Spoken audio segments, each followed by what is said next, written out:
Okay, so the next assessment is assessing how much extension or ability to kind of back bend or open up the upper back, not the low back. So a lot of times you tell someone to kind of lift through the upper back and they start pushing their hips forward and arching their low back, and that's not what we want with this. So we're gonna use the wall to make sure we're not compensating through the low back, okay? So what you're gonna do is you're gonna stand with your hips against the wall, so your butt's touching the wall, your heels are touching the wall, your shoulders are touching the wall. Now, most people are gonna have a lot of space between their low back and the wall. That's normal.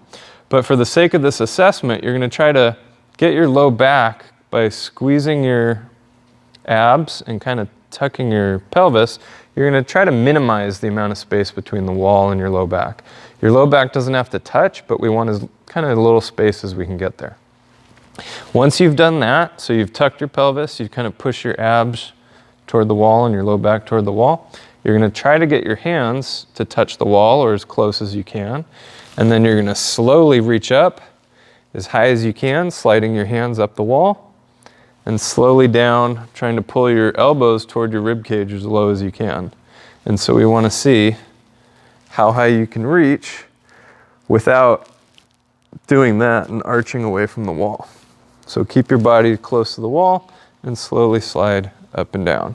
This is gonna show us how flexible your upper back is, your shoulder and the muscles that kind of pull the shoulder this way, but also your rotator, your ability to externally rotate the shoulders as well. And so if all three of those are good, then your shoulders should function really well. If you have shoulder issues, one of those three limitations or multiple ones could be a part of the cause of some of those shoulder issues. So that would be something we want to address, especially if you want to be able to do any strength training exercises straight overhead.